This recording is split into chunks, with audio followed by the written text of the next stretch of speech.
The cabin filter is located on the left corner of the footwell. Remove the access panel. Unclip and remove the filter housing door.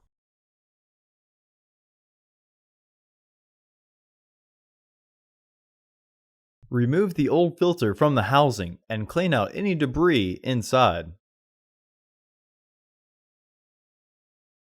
Insert your new filter into the housing, with its airflow indicating arrow pointing towards the front of the car. Installation may be easier if you pinch the sides down.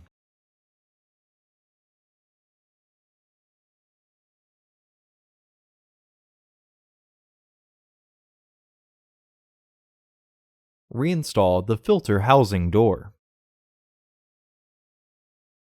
Reinstall the side panel.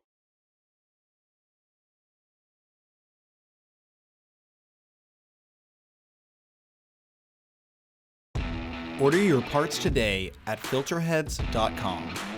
Also, please like our video and subscribe to our channel so you won't miss any new content.